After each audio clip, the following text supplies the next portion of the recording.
Salut les égarés! Pour ce premier review paléo depuis longtemps, après des vacances bien nécessaires, on va revenir sur un groupe de reptiles marins bien particulier. J'ai nommé les mythiques Elasmosauridés. Mais avant d'en parler plus en profondeur, t'as saisi la blague? Non? Bon.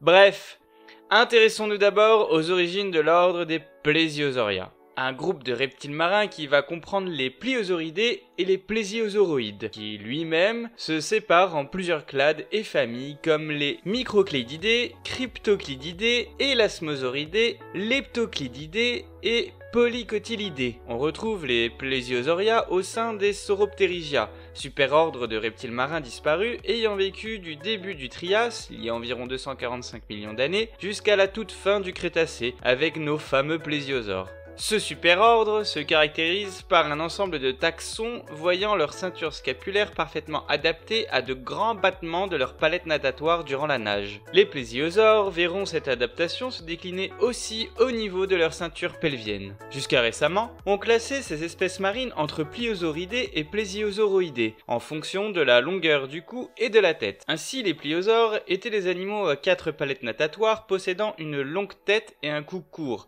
alors que les plésiosaures vrais étaient ceux possédant un long cou et une petite tête. Depuis quelques années, on se rend compte que cette classification ne tient pas debout, et des animaux appartenant à telle ou telle famille se sont vus relégués à l'autre. Des éléments squelettiques et notamment crâniens entrant désormais en compte afin de déterminer la classification de ces espèces de façon plus précise. Plesiosauria est un ordre qui est apparu au cours du Jurassique moyen et qui s'est éteint à la fin du Crétacé. On y trouve des animaux mangeurs de mollusques, des piscivores, des carnivores mangeurs d'autres reptiles marins, de requins et autres encore. Et encore. Les premiers membres connus de ce groupe mesuraient dans les 2-3 mètres de long, tandis que certains des plus tardifs et dérivés ont atteint des tailles avoisinant les 14-15 mètres. Parmi les plésiosaures stricto sensu, on compte une famille bien particulière, arborant des animaux au cou d'une taille démesurée, comportant une bonne 70aine de vertèbres, les fameux Elasmosauridés. Ce qui va nous intéresser ici, c'est l'origine présumée de ce groupe, puis nous reviendrons plus généralement sur des études récentes nous donnant des indications sur l'allure et la nage de ces animaux. Elasmosauridés est un groupe qui a vu sa classification énormément changer depuis Cope en 1869 et sa classification des Elasmosauridés au sein des plésiosaures dans l'ordre des Sauropterygiens. Le groupe fut d'abord nommé Streptosauria, lézard inversé, en raison d'une erreur d'interprétation des vertèbres chez Simoliasaurus. Ensuite, Elasmosauridés fut un taxon frère des Pliosauridés et des Plesiosauridés, mais cela fut contesté en 1874 par Harry Seeley, ce même Seeley qui en 1892 divise les plésiosauriens et les élasmosauriens en fonction de l'ossification des clavicules, argument rejeté par Williston en 1907. Entre 1910 et 1913, Charles Andrews divise les élasmosauridés et les pliosauridés en fonction du cou long et de la locomotion entraînée par les membres antérieurs chez les premiers et du cou court et de la locomotion entraînée par les membres postérieurs chez les seconds. En 1925, Williston revient à la charge et pose un nouveau diagnostic qui lui permet de virer des animaux parmi les Elasmosauridés, les reléguant à d'autres familles, Polycotylidés et Cryptoclididés. En 1940, Theodore White place les Elasmosauridés comme étant les plus proches des Pliosauridés, considérant Simolestes en possible ancêtre de Elasmosaurus. Oscar Kuhn adopte une classification similaire en 1961. En 1943, Willis réfute cela et divise les plésiosaures en deux superfamilles, Plesiosauroidés et Pliosauroidés. En 1955 et 1956, Pierre de Saint-Seine et Alfred Romer adoptent cette classification. En 1962, Willis, encore, subdivise les Elasmosauridés sur la base des barres pelviennes formées par la fusion des ischions. Il crée alors les Elasmosaurinés, possédant une barre complètement fermée. En 1963 et en 1981, Pearson puis Brown ont critiqué les travaux de Willis, tout en n'arrivant pas au même résultat, le premier séparant des taxons au sein des Elasmosauridés, quand le second les y remet. En 1997, Carpenter, non, pas lui, remet en question la subdivision en fonction de la longueur du cou, reclassant ainsi les Polycotylidés en groupe frère des Elasmosauridés, alors qu'on les a classés longtemps chez les Pliosauridés. Le diagnostic se basant notamment sur une ouverture sur le palais pour l'organe voméro-nasal, les expansions en forme de plaque des os ptérygoïdes et la perte du foramen pinéal. O'Coffey a en 2001 et 2004 conservé les Polycotylidés chez les Plesiosauroïdés, mais les place chez les Cryptoclidoïdés. Puis en 2008, Polycotylidés revient chez chez les Pliosauroidés, avec Drucker-Miller et Russell avec Leptocledus en groupe frère chez les Leptoclédoidés. En 2010, Ketchum et Benson replacent les Leptoclédoidés chez les Plésiosauroidés, en groupe frère des Elasmosauridés. Elasmosauridés restent soutenus au début des années 2000, malgré l'analyse de Ketchum et Benson qui l'a inclus chez les Leptocleidia, mais cela n'a plus été soutenu par les analyses ultérieures. Pour ce qui est de la classification des Elasmosaurus au sein du groupe, ça a été le bordel aussi. Un coup basal, un coup plus dérivé et taxon frère d'Albertonectes ou de Styxosaurus, c'est pas bien facile tout ça.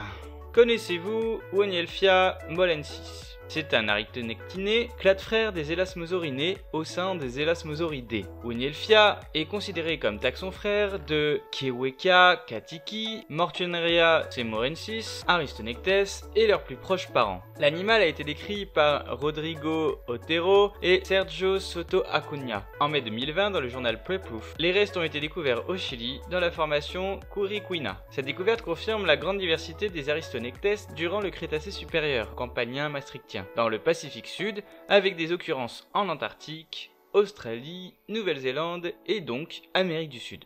L'animal, de petite taille comparé aux autres aristonectinés du coin, il diffère également des Elasmosauridés non aristonectinés coexistant à l'époque. L'axe atlasique de Wonielphia apparaît comme étant d'une morphologie intermédiaire entre les non aristonectinés du campanien supérieur et du maastrichtien inférieur de la province de Wedelian et les aristonectinés du maastrichtien supérieur sur la base des taxons retrouvés avec l'axe atlasique. La présence de centres caudaux au contour ovale renforcerait sa position basale au sein des aristonectinés. Selon les chercheurs, le fait de retrouver deux aristonectinés, Wonielphia aristonectes, occupant une place différente sur la chaîne trophique, ainsi qu'un Elasmosauridé non aristonectiné, dans une même formation chilienne de la fin du maastrichtien, pourrait montrer qu'à l'époque, l'écosystème était hautement productif et capable de soutenir une diversité taxonomique au sein de cet écomorphotype. Il faudra d'autres découvertes, d'autres études, pour en attester. Contrairement aux Elasmosaurinés, beaucoup d'aristonectinés possédaient un crâne élargi et un cou plutôt court en comparaison de ceux de leurs taxons frères. De tels animaux montreraient probablement qu'à l'origine des élasmosaures, les coups n'étaient pas forcément de taille démesurée et que les premiers représentants du groupe étaient probablement de taille plutôt modeste, avec un cou plutôt court et un crâne assez large. La position dans la chaîne trophique des premiers élasmosaures devait être bien différente de celle des plus gros représentants dérivés de la fin du maastrichtien, qui, avec les mosasaures, occupaient une place de grands prédateurs des mers, chassant de gros mollusques tels que les ammonites et autres nautiles, mais aussi des poissons comme Ancodus ou d'autres dupéomorphes. Des gastrolites auraient été retrouvés en compagnie d'os de poissons dans la région post-pectorale d'un Styxosaurus. Peut-être un signe qu'à cause de leurs dents et de leurs mâchoires non cinétiques, les élasmosaures devaient avaler leur proie tout rond, les pierres les aidant dans la digestion de celle-ci. Les yeux placés sur le haut du crâne chez des animaux comme Elasmosaurus supposeraient une chasse en embuscade, par le dessous, l'animal repérant sa proie à la lumière de la surface, restant dissimulé dans le fond et fonçant ensuite dessus. On a découvert que les élasmosaures n'étaient pas à l'abri de servir de proie. Un fossile juvénile portait des traces d'attaque du requin Critoxyrina. Un autre fossile de Woolungasaurus portait lui des signes d'une attaque faite par un animal de type Chronosaurus, un pliosaure. Le coude des élasmosaures et des plésiosaures en général était très peu mobile dans un axe ventrodorsal, les vertèbres se trouvant emboîtées de telle sorte que les épines neurales auraient risqué le traumatisme en s'entrechoquant si l'animal avait levé le cou, comme le montre notamment une étude de Henderson en 2006. Quand on parle des élasmosaures et donc des plésiosauria en général, on parle souvent de leur nage. Comment ces animaux avec leurs 4 palettes natatoires se mouvaient-ils dans l'eau? Commençons par la queue. Non mais, n'importe quoi toi, pose-toi les bonnes questions. Bref, la queue, ou appendice caudal si certains préfèrent. On remarquera qu'elle est en général relativement courte. Avait-elle alors une utilité dans la nage? D'où viennent toutes ces représentations modernes de plésiosauria avec une sorte de gouvernail au bout de la queue? Pour en connaître la réponse, il faut remonter loin, très loin dans l'histoire.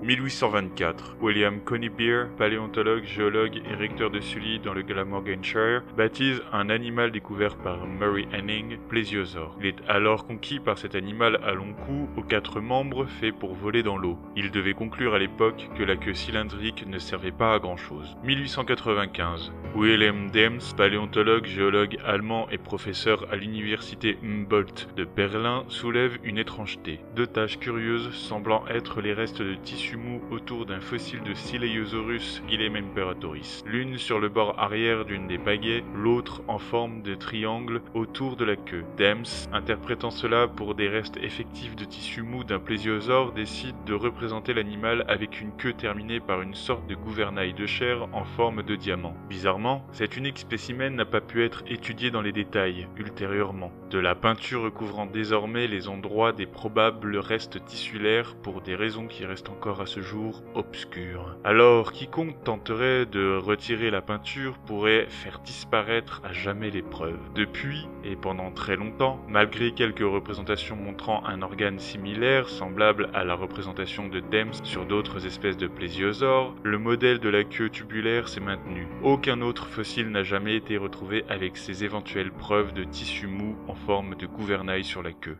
Cependant, certains paléontologues se servent d'indices ostéologiques pour suggérer la présence d'une nageoire au bout de la queue de ces animaux. En 2010, lors de la réunion de la Society of Vertebrate Paleontology à Pittsburgh, en Pennsylvanie, Benjamin Wilhelm déclare que l'on peut plaider en faveur de la présence d'une nageoire caudale chez les plésiosaures. Se servant des multiples preuves prouvant que les reptiles marins comme les ichthyosaures, les mosasaures ou encore les crocodiles marins avaient développé des nageoires caudales durant le Mésozoïque, Wilhelm ajoute à cela des caractéristiques squelettiques présentes chez Cryptoclidus et Murenosaurus, compatibles avec la présence d'une nageoire, notamment les vertèbres comprimées à l'extrémité de la queue, ainsi que le changement de direction des épines neurales formant comme une bosse capable de soutenir une boule de chair, à l'instar de ce que l'on retrouve chez d'autres reptiles marins possédant une nageoire caudale. Adam Smith ajoutera du crédit à cette hypothèse en ajoutant Rhomaelosaurus à la liste des candidats à la possession d'une nageoire caudale. Mais un problème restait en suspens. La queue des plésiosaures ne semblait pas adaptée à la propulsion de la même manière que chez les ichthyosaures, mosasaures ou crocodiles marins. De plus, rien n'indiquait que la forme des vertèbres au bout de la queue des plésiosaures soit la preuve de la présence d'une nageoire, et avec le spécimen de Dems toujours recouvert de peinture, rien ne pouvait être affirmé. Donc, il fallait comprendre que les représentations récentes de Plesiosauria possédant cette nageoire caudale ne reposaient sur rien de concret. Cependant, cela offrait une hypothèse qui n'avait rien d'absurde.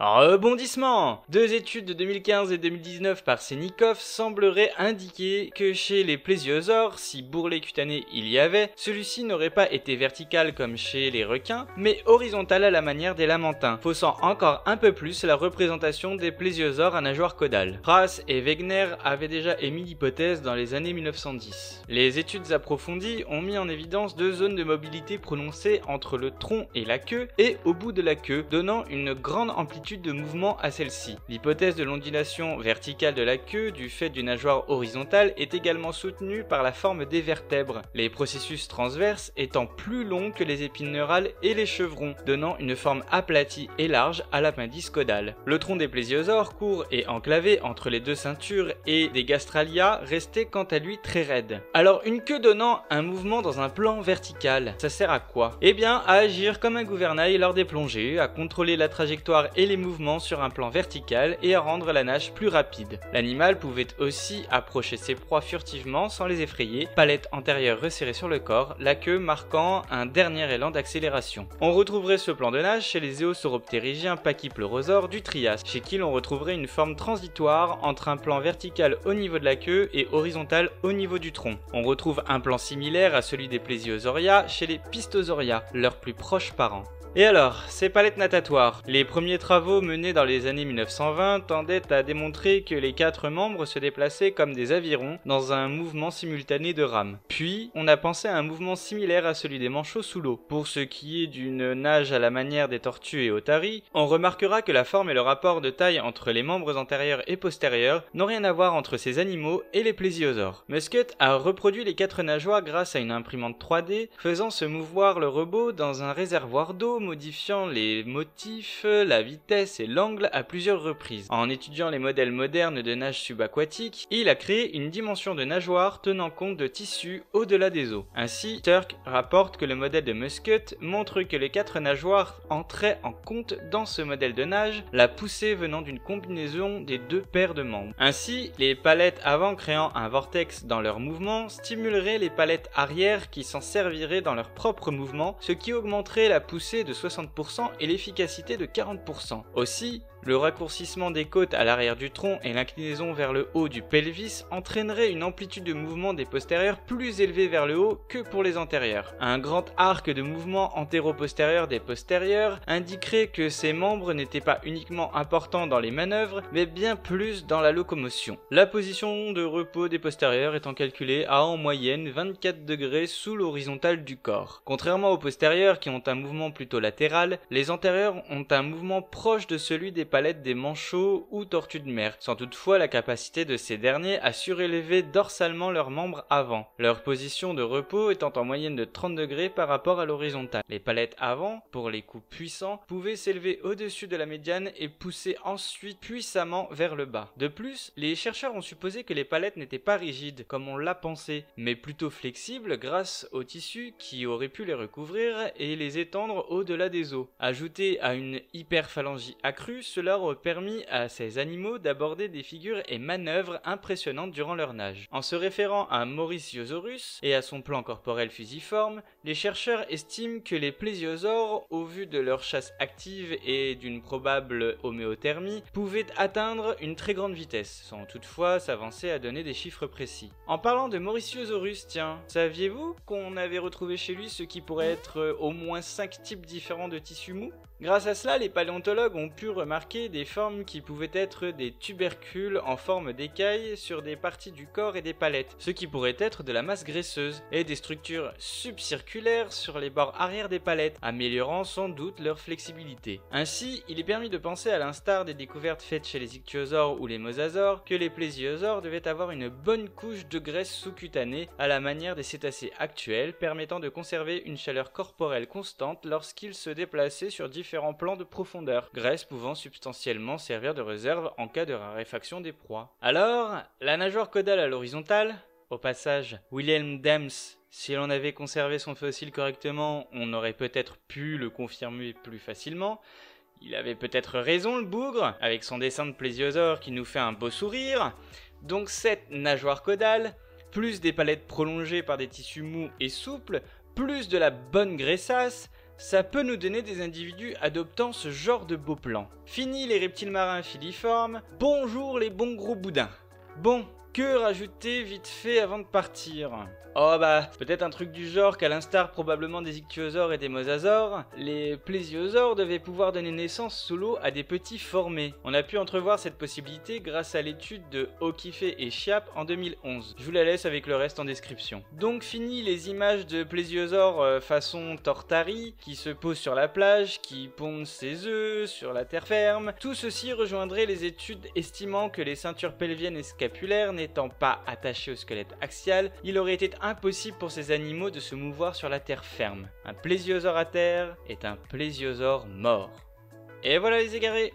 Alors oui, vous me direz, on n'a pas fait que parler des élasmosaures, mais des plésiosaures en général. Ouais, mais c'est pas toi qui décide. Alors j'espère que la vidéo vous aura plu et que vous aurez appris des choses surprenantes. En attendant la prochaine, je vous remercie d'être de plus en plus nombreux à suivre la chaîne, et je vous laisse vous abonner si ce n'est pas fait, lâcher votre plus beau pouce bleu et commenter. Moi je vous dis à la prochaine.